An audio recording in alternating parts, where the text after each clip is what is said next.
Goč, veliki jelenac, drugi dan.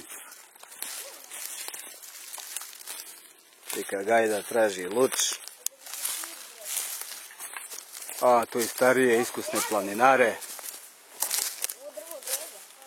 Mi tragamo za nešto što ne znamo šta tražimo. Imamo mladince koji se bore sa noževima. Skidali su koru od breze.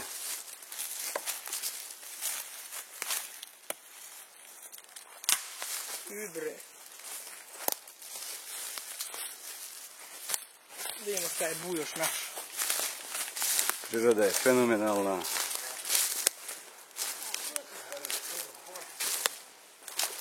Verujte mi, treba doći na ovako kupljenja i vidjeti ovakvu prirodu.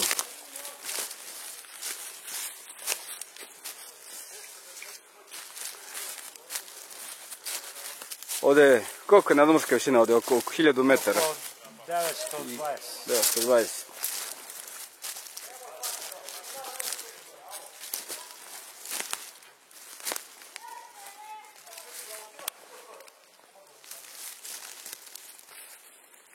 Mali rezervoar vode.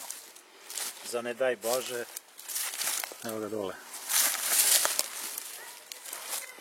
Da osvetlimo lepo.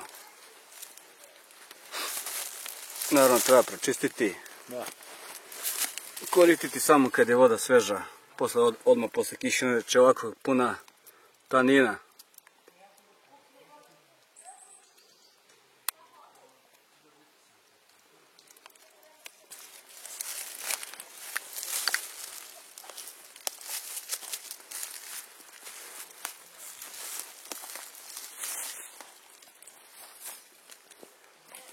Ova šuma je mešana četinarima i listopadnim drvećem.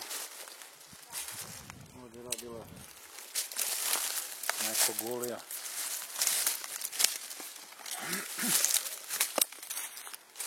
Ovo što crno ovo drvo, bok ti gledaj kako. Baš zanimljivo.